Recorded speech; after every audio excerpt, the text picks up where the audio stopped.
구독과 좋아요. 민원연의 미디어 탈곡기 821화를 시작하겠습니다. 예, 안녕하세요. 저는 언론 권력을 감시하는 시민단체 민주언론시민연합에서 공동대표로 일하고 있는 김원경입니다. 모니터 팀장 이봉호입니다. 이정일입니다. 자, 오늘 제가 잠을 못 자고 나왔습니다. 제가 오늘 원래 공중부양이 예정되어 있는 날인데요. 너무 피곤해서 공중부양이 안 될 것으로 지금. 공중부양은 어렵습니다. 제가 정말 원래 되게 행복할 줄 알았거든요, 오늘. 그런데 힘들어요. 왜냐면 어제 저희 방송을 하고 나서 제가 YTN에 난생 처음으로 화상 인터뷰를 했습니다. 화상 생중계 인터뷰죠. 그게 이제 어떤 뭐 줌이라는 그 요즘 대학생들이 많이 그 수업을 하고 있다는 화상 강의를 하고 있다는 그 사이트를 이용해서 제가 YTN 이제 인터뷰를 했어요. 네. 근데 이게 되게 긴급하게 YTN 더 라이브에서 채널A 압수수색 관련된 인터뷰를 요청한 거거든요. 그래서 좀 긴급하게 된 것이라서 사실은 민원연의 완전히 공식적인 입장을 우리가 충분히 수렴해서 이야기하지 못했습니다. 그런데다가 오늘 아침에 또 KBS의 그 김경래의 최강시사에서도 똑같은 주제로 나와달라고 또 어제 이제 오후에 요청이 와가지고요. 어제 밤에 저희 민원연 정책위원회 방에서 이 사안에 대해서 나름의 굉장히 뭐 다양한 온도차를 가진 격론이 펼쳐졌습니다. 그래서 오늘 제가 정리한 이 내용들을 두 방송에서 다 제대로 얘기를 못했어요. 왜냐하면 내가 말하고 싶은 걸 물어보는 게 아니고 항상 진행자가 돌발 질문들이 늘 나오잖아요.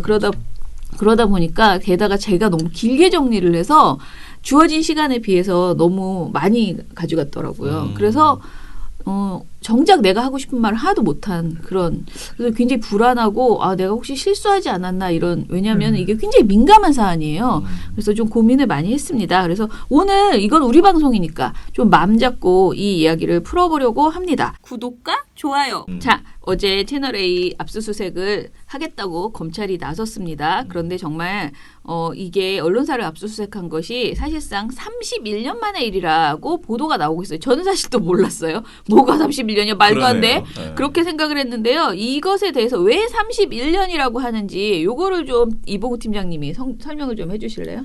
네, 이게 사실 엄밀히 말하자면 압수수색에 성공한 게 31년 만이라고 해야 될 것 같아요. 예. 언론사 압수수색이 이루어진 게 31년 만이다. 이렇게 언론 보도도 많이 나오고 있는데 그게 1989년 안전기획부가 서경원 의원, 평화민주당 의원, 방북건을 취재한 한겨레신문 편집국을 압수수색한 그 이후로 31년 만에 처음 이루어졌다 이 얘기입니다. 근데 그 전에 뭐 MBC 이런 거는 압수수색을 못 했나 보네요. 했죠. 집행을 하려고 갔는데 이제 기자들이 막아서 못 들어갔죠. 2008년에. 못 들어간 거구나. 네, 그래가지고 이렇게 숨어 있다가 퇴근길하는 임신한 PD 갑자기 가서 체포하고 잡아오고 그랬죠. 그게 더 나쁜데. 아무튼간에 그래서 1989년에 이 서경원 평화민주당 의원이 국가보안법 위반 혐의로 구속이 됐고요. 한겨레 기자가 이 관련 내용이 담긴 취재 수첩과 사진 등의 제출을 거부를 했습니다. 그러니까 국가보안법 위반으로 검찰이 구속을 했는데 그 관련 자료는 한겨레 기자가 갖고 있는 거예요. 그래서 한겨레 기자한테 내놔라. 한겨레 기자가 야 이건 취재한 건데 언론의 자유인데 하면서 내놓을 수 없다 하니까 압수수색을 해버린 거죠. 근데 한겨레 기자들이 문 앞에서 스크럼까지 짜면서 저지에 나섰지만 다 연행을 당했고요. 이후에도 압수수색 시도가 여러 번 있었습니다만은 대부분 무산됐습니다. 아까 말씀하신 PD 수첩도 마찬가지고. 근데 이번에도 비슷한 상황이 지금 연출된 겁니다. 그렇죠. 굉장히 비슷한 상황이 연출됐어요. 그래서 이제 저는 여러 사람에게 인터뷰 요청을 받으면서 고민이 됐습니다. 민원연이라는 곳은 기본적으로 뭐 채널A TV조선에 대해서 굉장히 문제 있는 방송이라고 생각을 해서 이 부분에 대해서 이제 특히 채널A 문제로 고발을 했지만요. 우리가 언론 자유 침해를 무조건 동의할 수는 없어요. 그리고 이번 채널A는 괜찮은데 한겨레 신문 하지 말았어야 된다. 이렇게 그야말로 내로남불성 판단을 할 수도 없습니다. 그래서 이번 사안에 대해서 어떻게 보시냐, 이번 채널의 압수수색이 필요했다고 보시냐, 그리고 언론자유 침해라는 그들의 주장에 대해서는 어떻게 생각하느냐, 이런 질문들이 많았는데요. 굉장히 조심스럽게 답변을 할 수밖에 없었습니다. 일단은 제가 얘기 드리고 싶은 거는요. 언론사 압수수색이란 것이 대체적으로 보여주기식 쇼거나 또는 언론을 장악하려는 일종의 어떤 퍼포먼스 그러니까 그런 식으로 압박. 비춰진 네. 압박으로 비춰지는 경우가 많았고 실제로 그렇게 작용한 경우도 많았습니다. 실제로 언론 보도 특히 보도 공정성에 대해서 이야기하면서 그것을 압수수색한다라는 것은 사실상 함부로 해서는 절대 안 되는 거의 해서는 안 되는 그런 내용이라고 생각해요. 저는 이것에 대해서 많은 언론인들이 동의할 거라고 생각합니다. 그런데 한편으로는 어떤 생각이 드냐면 그러면 언론사에서 벌어지는 범죄 행위나 언론사에서 벌어지는 어떤 일도 다 압수수색을 하지 말라는 것이냐. 이건 아니잖아요. 그렇죠. 그러면 안 되죠. 예. 또. 그건 범죄를 아니잖아요. 저질렀으면 언론사 무슨 취해법권이 있어. 네. 뭐, 그러니까 거기가 성역이에요? 무슨 네, 뭐 그건 어떡하라고. 아니잖아요. 언론사도 범죄를 범죄를 저질렀으면 받아야죠. 네. 자, 근데 우리가 그러면 우리가 고발한 것이 취재윤리에 관한 단순히 취재윤리 위반으로서 취재가 그냥 적절했는가 언론사가 그런 사안에 대해서 우리가 고발을 했는가를 다시 한번 생각해 볼 수 있는데요. 저는 저희가 한 것은 이것은 범죄다. 보도권을 가지고 있는 언론사가 그 언론사의 기자가 기자라는 지위를 이용해서 누군가를 회유 협박한 것이다. 그리고 그 협박을 하는 과정에서 게다가 검찰과 내가 어떤 유착이라고는 말하지 않지만 검찰과 연결해서 어떤 엄청난 영향을 미쳐줄 수 있다라고 하면서 그것이 실제라면은 같이 협박한 거고 실제가 아니라면 사기를 친 거죠. 그렇죠? 그런 혐의가 있다라고 해서 저희가 고발을 했습니다. 그리고 그게 기자 혼자 한 게 아니고 기자가 말하기를 윗선까지 다 알고 있다. 그렇죠. 이렇게까지 얘기를 예, 했어요. 이 두 가지의 핵심 사안이 그렇죠. 있어요. 그래서 우리는 이거는 명백한 범죄 행위라고 볼 여지가 너무 많았기 때문에 그렇죠. 이것을 사실관계를 검찰에 밝혀달라라고 고발을 한 것이죠. 아니 예를 들어서 KBS 김경록 PB 인터뷰 건이 그것도 네. 취재윤리 위반이에요. 왜냐하면 인터뷰에 내가 말한 인터뷰에서 말한 본질 여러 가지 핵심 발언들 이런 것들 중에 KBS가 중요한 걸 빼놓고 자기네 입맛에 맞는 걸 보도했다. 이게 문제인데 이것도 그렇죠. 취재윤리 위반이에요. 네. 그걸 누가 고발하냐고요. 네. 그냥 보도로 똑바로 해달라는 거잖아요. 네. 근데 이건 완전히 결이 다른 사건이라는 거죠. 그렇죠. 예. 범죄 혐의가 있다는 거죠.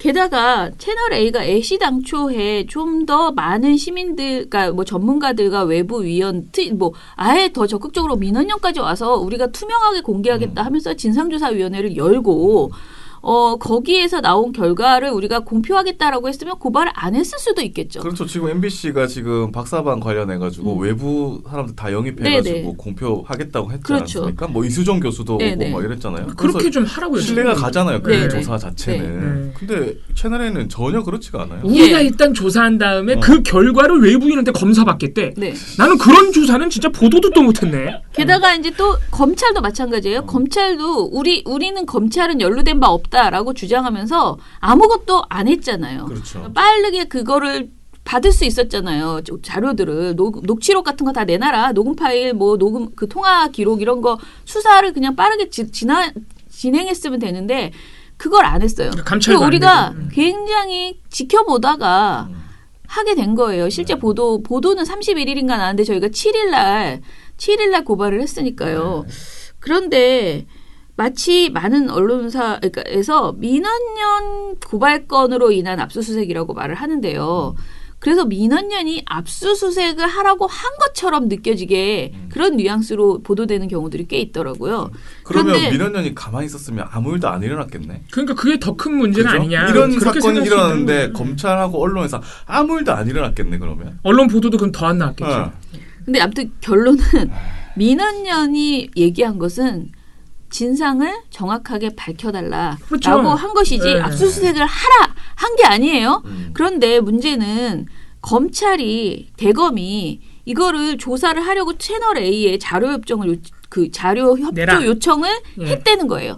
했는데 제대로 안 주니까 압수수색까지 하게 된 거라는 거죠. 제가 뭐 정확하게 검찰이 얼만큼의 자료를 확보했고 얼마나 어떤 자료를 받고 싶어서 압수수색을 했는지 제가 잘 모르겠어요. 그렇지만 지금 현재 보도에 나온 걸 보면 검찰도 그냥 드립다 무조건 쳐들어간 게 아니고 미리 달라고 여러 차례 요청을 했음에도 불구하고 당연하죠, 그건. 예. 예, 안 주니까 이게 더 이상 늦어지면은 수사를 할 수가 없으니까 압수수색을 신청했고 그리고 그걸 판단한 거는 법원이잖아요. 그렇죠.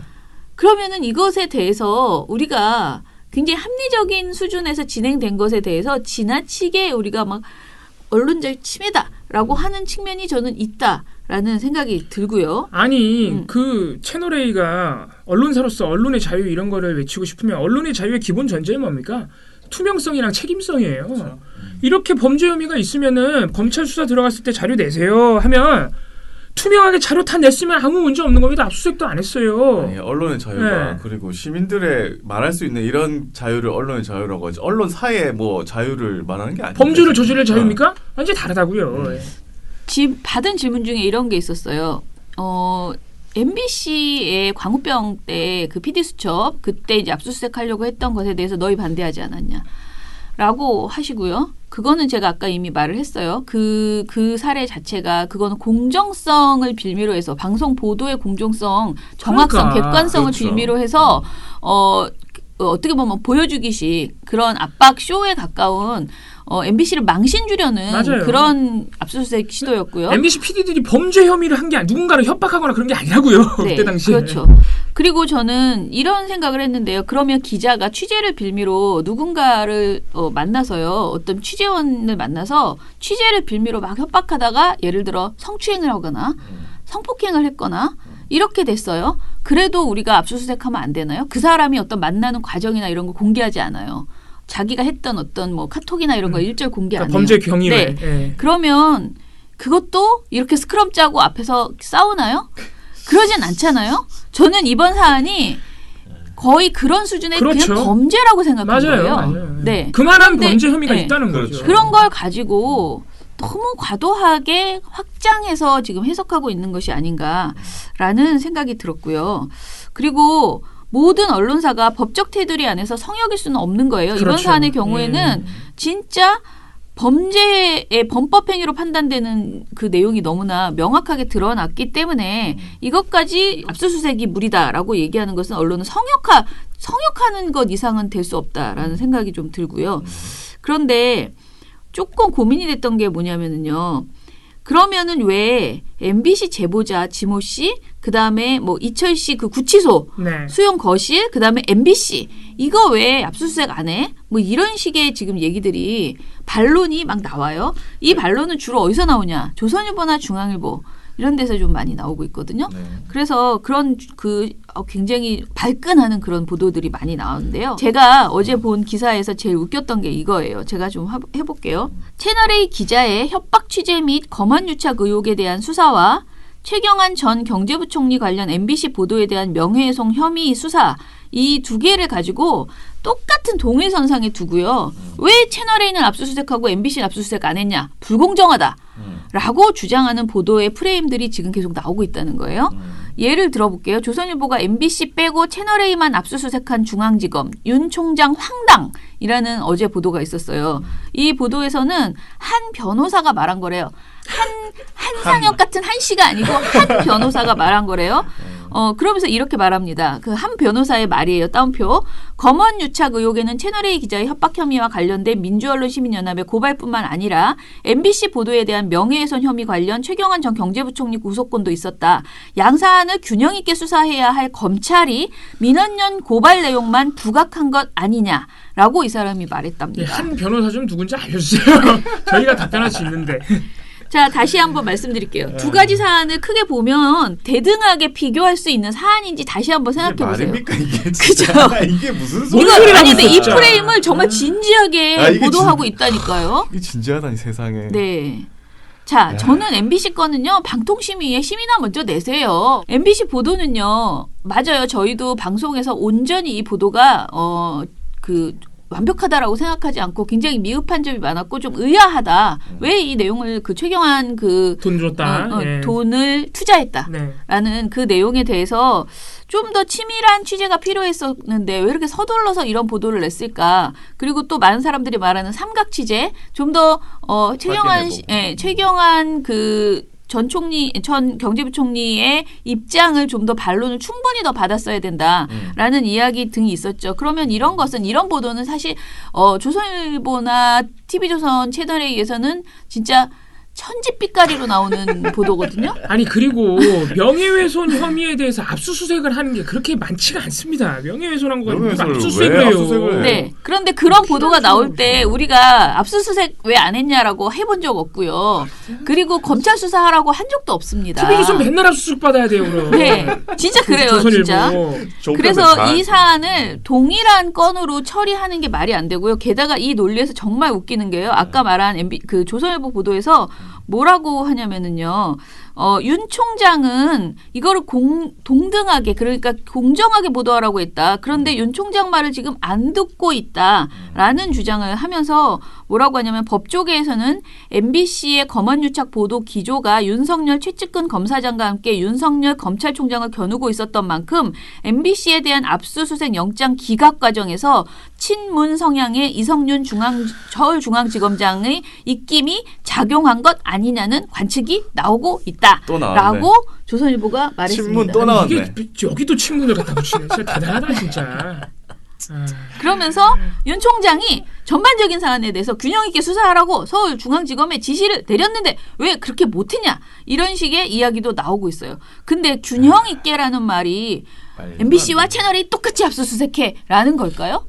이 두 사안을 똑같은 비중으로 처리하는 게 그게 불균형한 거예요. 그렇죠. 그 사안의 본질과 그 사안의 경중에 따라 수사도 진행돼야지 되는 거예요.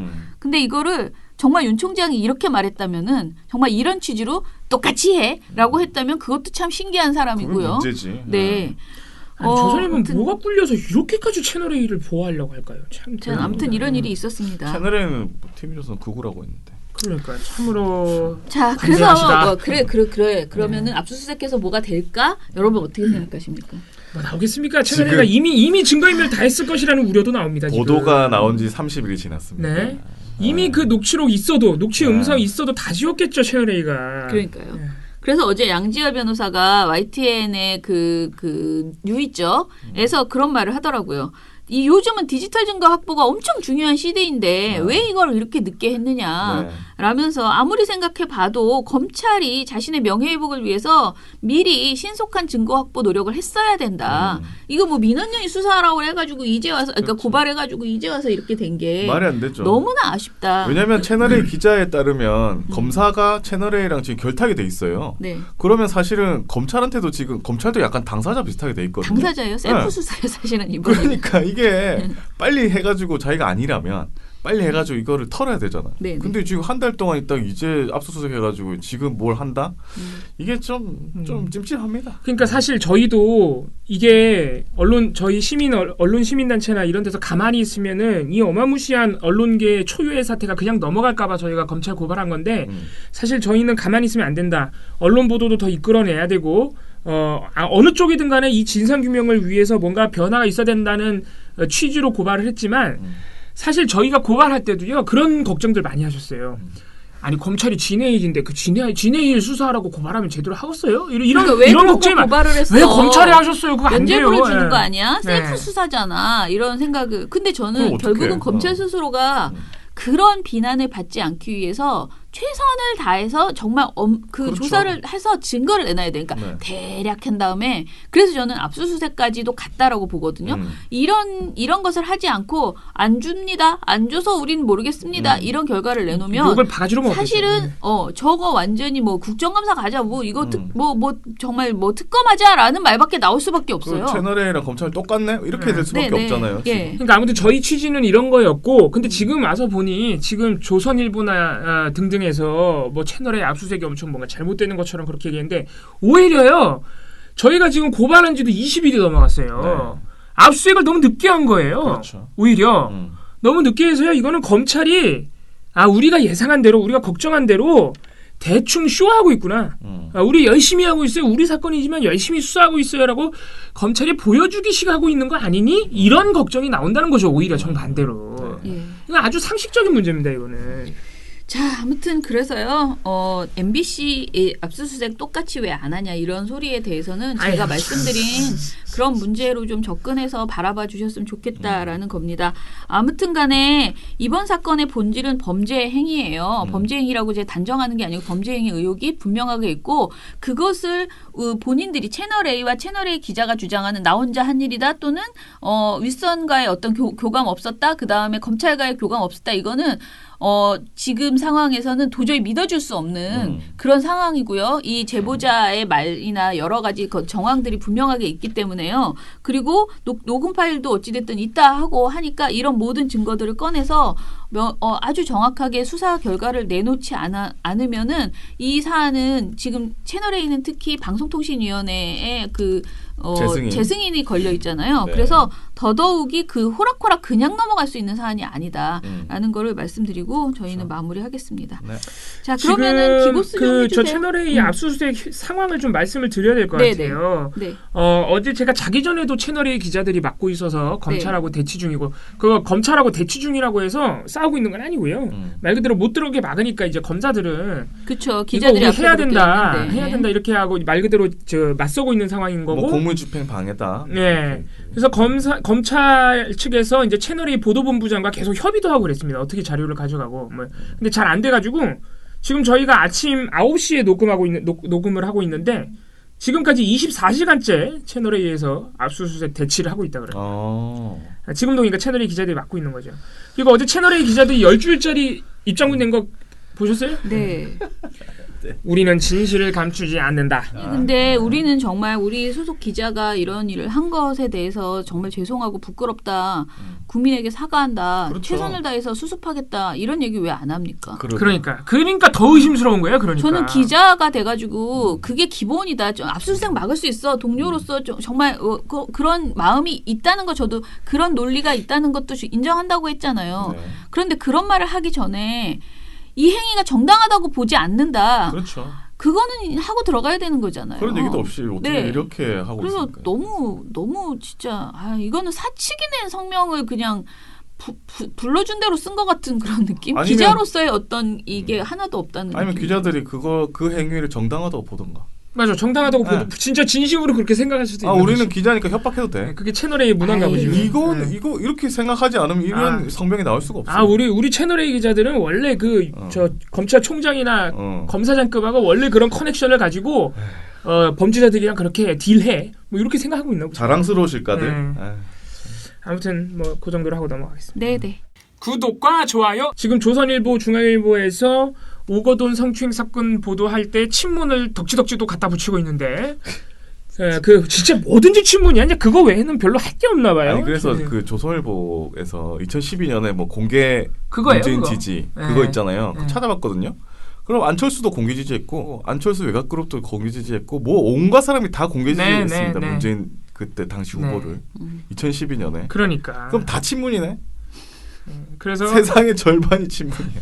장난해 지금. 그렇죠. 대통령 지지율이 지금 거의 60%에 육박한다 그러는데 그럼 우리 성폭력 피해자가 그 나머지 40%를 찾아다녀야 됩니까? 성폭력 신고하려고? 또 빡치네 이 얘기를 하니까 또 빡쳐. 좀 짜증이 나. 아무튼 간에 TV조선에서도 그런 보도를 냈습니다. 부산 성폭력 상담소 소장이 친문이었어. 2012년에 문재인 지지했어. 세상에. 네, 저 그거 어제 TV조선 보도에서도 27일 나왔길래 저희가 썼고요. 못살겠다 진짜. 진짜 어제 재밌는 기고스는 또 TV조선인데 TV조선 보도본부 한라인 4월 24일 방송인데요. 보도본부 한라인이 TV조선 기자들이 나와서 하는 시사대담 프로그램이에요. 그러니까 사실상 뉴스입니다. 이건. 사실상 뉴스인데 네. 이날 뭘 다뤘냐면은 이재용 삼성전자 부회장 재판이 아직 진행되고 있어요. 이제 국정농단에서 이제 저 뇌물건 있죠. 네. 그 크게 봐서 뇌물건 그거 이제 재판이 진행되고 있는데 기억나실 텐데 많은 분들이 이게 2심에서 갑자기 집행유예를 때렸어요. 1심에서 세게 나왔는데 실형이 나왔는데 네. 그래가지고 대법원에 올라가는데 대법원에서 이거 2심에서 너무 적게 때렸는데 이거 굉장히 중대한 사안이야. 다시 해. 보통 대법원에서 내려보낼 때는 어떻게 내려보냅니까? 우리도 한번 당해봤지만은 네. 이거 유죄 판결했는데 아니야. 우리가 보니까 아니야. 다시 해. 보통 무죄로 하라고 내려보낸단 말이에요. 그렇죠. 그러니까 네. 대법원 취지대로 판결을 다시 해. 네. 해줍니다. 근데 이번에는 너네 이게 죄를 굉장히 가볍게 봤는데 아니야 더 무거워하면서 다시 보라고 내려보냈어요. 그러니까 아무튼 그런 상태에서 지금 다시 재판이 파기환송심이 이제 진행되고 있어가지고 많은 그 관심이 집중되고 있습니다. 이게 4월 24일에 TV조선이 이걸 다룬 이유가 박영수 특검팀이요. 4월 23일에 재판부 기피 신청을 했어요. 그러니까 2심으로 다시 내려보냈잖아요, 대법원이. 네. 그 2심이 다시 하고 있는데 아니 자꾸 헛소리 하는 거야, 이 재판부가. 특검이 보기에는요. 실제로 그렇다는 게 아니라 네. 특검이 보기에는 이거 대법원도 이게 중요한 거라고 했는데 자꾸 이상한 소리를 하는 거죠. 특검팀이 보기에는. 네. 그래서 재판부 좀 바꿔달라고 지금 화가 난 겁니다. 특검이. 아무튼 그런 상황인데 TV조선 보도본부는 이 상황을 이거 되게 중요한 거잖아요. 그러면은. 그렇죠. 그래서 이 상황을 전하는데 제목은 기피 신청 제한고라고 뽑았습니다. 그러니까 기피 신청 재판부 기피 신청을 하고 있다고 특검이. 네. 그런데 내용의 대부분은 이재용 부회장 일가, 그러니까 이건희 일가의 강아지 사랑이에요. 뭐? 이게 무슨 소리야? 그러니까 이 지금 이재용 부회장 뇌물건 재판에 대한 얘기는 짧게 막 그냥 재판이 어떻게 이루어졌다고 진짜 보도하듯이 단신 보도하듯이 딱 읊은 다음에 나머지 보도 내용의 대부분은 이번에 미래통합당에서 당선된 그분도 국회의원 당선된 그분도 시각장애인이신데 국회에 원래 출입할 수 없는 그 시각장애인 안내견이 출입할 수 있었던 것은 강아지 사랑 덕분이다. 왜 그게 그거랑 무슨 상관이야? 그렇게 지원을 많이 해줬다 말도 안 이거예요. 되는 안내견에 원래 관심이 그거는 전 많아가지고. 국민이 지금 그러니까 국회는 물론이고 여야 막론하고 모두 다 그거는 당연히 해야 된다라고 한 건데 거기서 왜 이재용 회장 실제로 그렇게 얘기했어요. 나와. 미래통합당 김예지 당선인 안내견 조이가 국회로 들어갈 수 있었던 배경에는 삼성이 있었다. 삼성이 그만큼 안내견에 지원을 많이 했기 때문인데 그 배경에 또 뭐가 있느냐? 애견인 이건희가 있다. 원래 이건희가 아유 그만해. 아유. 이게 되게 재밌는 게 그러면서 이건희 얘기만 하는 게 부족해. 그런데 신세계 정용진 부회장도 강아지를 좋아한다. 세상에 삐졌구나 정용진 부회장이. 세상에 왜 우리 집안에 이 애경이 그 사람뿐이야. 이재용 뇌물죄 세상에. 재판을 이재용 일가의 강아지 사랑으로 덮어버린 우리 TV조선의 이 충정을 삼성이 알아주셔야 된다. 근데 정말 이 이야기는 저희가 정말 이것도 우리 정책위방에서 경론을 펼친 건데요. 그 조이 강아지 네. 시각장애인 안내견 너무 기특하고 멋진데 이 안내견이 방송에 되게 많이 나와요. 근데 보면 볼수록 너무 멋있거든요. 근데 문제는 뭐냐? 그 안내견이 입은 옷을 보시면요. 삼성화재가 덕지. 옆에 어느 샷에서 찍어도 걔가 자고 있어도 삼성화재가 보여. 진짜 신기할 정도로 깨알같이 네. 그 삼성화재를 넣어놔 이렇게 여기 드는 곳 다. 네. 그래가지고 아니 삼성이 선행을 하는 건 실제로 좋아. 지원을 하고 있는 진짜 거예요. 선행이 정말 돈도 많이 들고요. 그게 PPL이냐 이거. 굉장히 좋은데 PPL은 아니에요. 왜냐하면 PPL은 그걸 통해서 방송사 이익이 가야 되는데 방송사 아무런 이익도 받지 않아요. 그런데 어찌됐든 그 안내견 때문에 삼성화재가 계속 노출되는데 이거를 내가 뭐 방송통신심의위원회 심의를 넣을 생각은 없어요. 그러나 좀 과하다.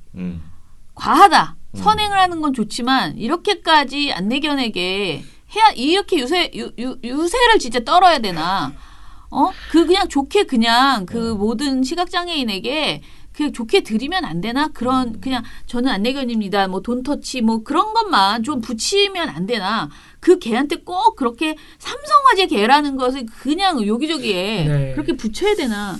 이런 생각이 전 좀 들었어요. 그런데 그렇죠. 이거를 이제 시비 걸면은 그래도 삼성화재 좋은 일 아니면 하는데. 어떻게 안내견이 나오니 그 개 한 마리 키우는데 그렇게 훈련시켜서 그 장애인분들한테 주는데 엄청난 비용이 들어가거든요. 네. 오래 훈련해야 돼요. 그래서 그거 정말 고마워요. 그리고 그 일을 삼성화재가 해주는 것도 고맙습니다. 그렇지만은 이왕이면은 우리가 선행을 하는 데 있어서 지나친 PPL 그러니까 그런 노출은 좀 민망하다라는 생각이 들어서 저희끼리 이거 심의에 넣어야 돼? 아니야. 그 정도는 아니야. 그러니까 왜냐하면 심의는 못 넣죠. 방송사가 뭘 의도한 게 아니에요. 그게. 그렇지만 삼성이 조금 과하다라는 말씀을 드립니다. 그러니까 삼성 때문에 방송사만 욕먹는 거지. 그러니까 그걸 오해하시는 거지. 그러니까 뉴스 보는 사람들은 돈 저거 버는 거 아니에요. 네. 뉴스 보시는 분들은 뭘 저렇게 삼성을 많이 노출해 방송사 이렇게 생각하시는데 방송사는 아무것도 잘못한 게 없어요. 그리고 한편으로는 이런 얘기도 저희가 했는데요. 앞으로는 방송사들이요. 그 김혜지 그러니까 의원을 촬영하실 때요. 안내견을 좀 안 찍어줬으면 좋겠다라는 생각을 했어요. 왜냐면은 그 분은 안내견과 같이 움직이시기는 하지만은 안내견이랑 그러니까 같이 움직이는 거를 자꾸 찍을 필요는 없어요. 그냥 그분 그 자체를 찍는 것이 사실은 그분의 안내견을 같이 찍는 게 장애를 부각하는 행동이거든요. 그래서 그냥 온전히 그 의원 자체를 보도하는 식으로 우리가 만약에 그분이 뭐 보장구라고 하죠. 그런 것을 이렇게 가지고 이렇게 뭐 목발을 짚었다거나 지팡이를 짚었다거나 그렇게 했을 때 굳이 그거를 계속 보여줄까요? 그렇지 않겠죠. 되도록이면 그 보장구를 이용하는 모습보다는 그냥 상체 샷으로 해서 그분이 장애인인지 비장애인인지 인지하지 못할 정도로 그냥 보도하는 게 가장 정상적인 우리가 말하는 보도 태도예요. 권장하는. 그렇다면은 시각장애인 안내견도 지금 처음에 국회에 들어가냐 안 들어가냐 가지고 화제가 되었을 그 보도까지는 이해하지만 앞으로 나오는 김혜지 의원이 나오는 보도에 있어서는 굳이 자꾸 흥미 위주로 그 안내견을 부각하는 것 자체가 제가 이거 삼성 보도하지 말라는 삼성 화재가 광고되니까 꼴 보기 싫다 이런 게 아니고요. 그렇게 부각하는 것 자체가 사실 바람직하지 않지 않느냐라는 문제 제기도 할 수 있다라는 생각이 들었습니다. 지금 재판 얘기도 그 강아지 얘기로 덮고 있는데 뭘 못하겠어요. 네. 구독과 좋아요. 어제 방송 저희가 진짜 어제 재밌는 얘기했습니다. 사실 확인 안 된 보도를 내는 것이 용기 있는 기자다. 뭐 이런 얘기를. 그랬군요. 예. 그게 또 재미있었습니까? 정말 저는 어제 재밌었는데. 아니 근데 제가 찾아보니까 이분이 2016년부터도 나오셨더라고요. 이분은 엄청 오래된 우리 옛날에 종편 떼찌 할 때도 계셨던 분이에요. 윤영걸 씨가 그때도 전 매경닷컴 대표. 맞아요. 지금도 전 매경닷컴 대표. 하시는 일이 없나 보다. 나오고 있습니다. 언론인이니까 그냥. 4년이 지났는데. 네, 그냥 언론인이신가 보죠. 어제 참. 방송의 댓글 중에 저희가 반드시 오늘 저희가 이 얘기도 하려고 그랬는데 사실 까먹고 못한 얘기를 다 우리 시청자 여러분들이 대단해요. 네. 짚어주신 분이 있어서 제가 꼭 읽어드릴게요. 네. 아마가사키 사는 사람님께서 일본에서 매일 잘 보고 있다고. 아이고, 너무 감사드립니다. 감사합니다. 그렇게 이제 민원연에 대해서도 응원을 해주셨는데 중요한 얘기가요. 요즘은 일본 정부가 코로나 대응을 너무 잘 못해 우리나라 욕할 때가 아니다라고 판단을 했는지 조금 조용했는데 채널A의 진단키트 왜곡 보도 때문에 일본이 아주 신났습니다. 조중동의 일본 도와주라라는 쓸데없는 기사도 일본에서는 한국이 경제가 폭망해서 결국은 우리 보고 살려달라고 한다라는 말도 안 되는 내용으로 왜곡 보도되고 있습니다. 이런 기사 그냥 보기만 해도 화가 나는데 일본에서는 이것들이 혐한으로 이어지니 스트레스가 따블입니다. 야, 일본 언론도 진짜 장난 아니구나, 진짜. 저희가 사실 이 채널A가 아주 사실상의 오보, 아주 악의적인 오보를 했습니다. 네. 그 진단 키트가 아니에요. 수송 배지라고 말 그대로 수송하는 그 바구니인데 그거 불량 난 거를 진단 키트 불량이라고 보도를 해버렸어요. 채널A가.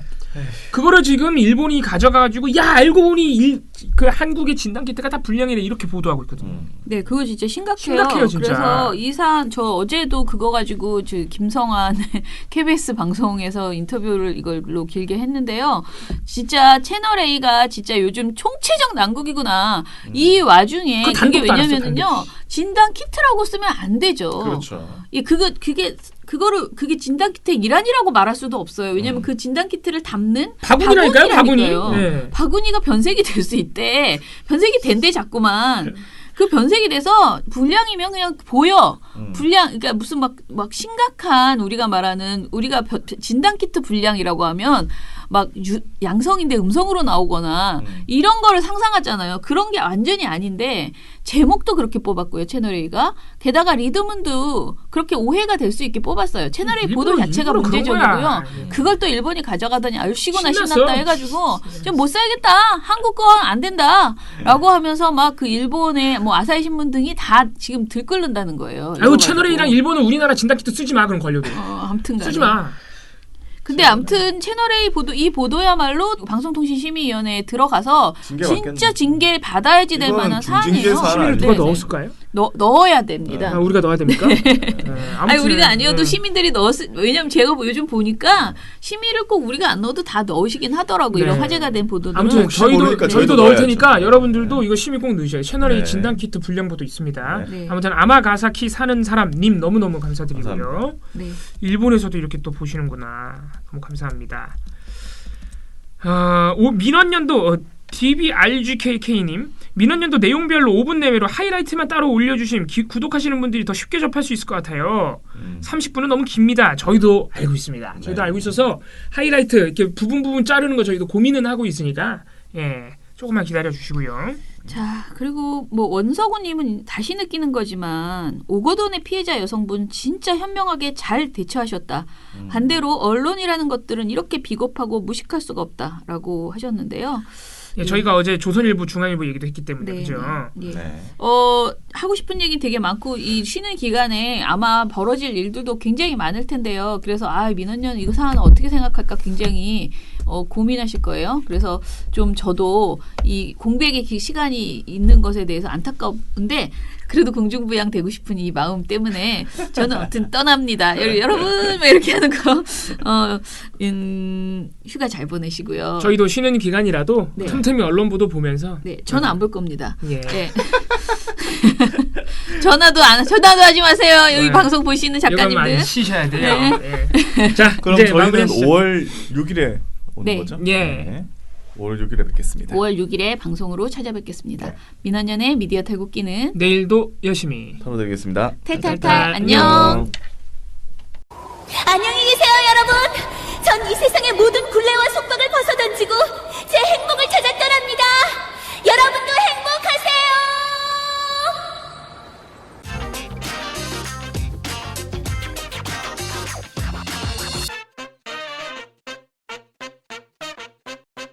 그 건물에 빈 공간에 너무 바쁘니까 몰래 빈 방을 찾은 거지. 근데 내가 옛날에 교육했던 방이 있어요. 거기는 항상 비어 있었어. 교육 이외에는. 그러니까 교육관이야. 거기를 샤샤샥 들어가서 문을 이렇게 열었는데 안 잠긴 거야. 그래서 들어가서 문을 탁 잠그고 했는데 밖에서 계속 소리가 들리는 거야. 그렇지. 그래가지고 더 안으로 들어가서 구석에 숨어가지고 그거를 막 이렇게 놓고 했거든. 하는데 만약에 밖에서 문이 잠겼네 이게 무슨 일이 이런 소리 나면 이게 생방송으로 다 나가잖아. 너무 소름이 끼쳐 무서워가지고 진짜. 나오세요. 진짜 그럴까봐. 누구야? 막 토가 나오려고 그러니까 너무 그게 불안하니까 우리 사무실이 아닌 데서 남의 사무실에서 숨어서 하니까. 그래서 뭐 귀에 들어오지도 않고 밖에 이 이어폰 꽂고 해야 되는데 밖에서 나는 소리가 계속. 내가 다시는 이런 도둑 인터뷰를 하지 말자. 인터뷰는 집에서. 나 사실 인터뷰 별의별 곳에서 다 해봤는데 어제가 제일 불안했어. 그 인터뷰하실 때 돌발 질문이 들어왔을 때 당황하기 마련이잖아요. 네. 그럴 때 팁을 제가 한 가지. 오. 저도 하품해요? KBS 저널리즘 토크쇼 라이브에 나가면서 우리 최용님께서 절대 대본대로 안 하시기 때문에 거의 매번 돌발 질문이 있는데 제가 몇 번 버벅대다가 내린 결론이 있습니다. 무슨 질문을 하든 나는 내가 외운 말만 한다. 정말? 그러면 진짜로. 이상해 보여. 그거는 진짜. 그건 너무 이상해. 그거는 약간 그래서 요새 많이 제가 버벅대는 게 줄어들었어요. 정치인들 TV 토론회 같은 그렇죠. 거 하면 그렇게 하잖아요. 무슨 질문을 하든 나는 내가 외운 순서대로. 우리 시청자 여러분께서도 우리 일상적으로도 이렇게 어려운 얘기 아니더라도 토론이나 논쟁을 하잖아요. 절대 이길 수 없는 사람이 지 얘기만 하는 사람이에요.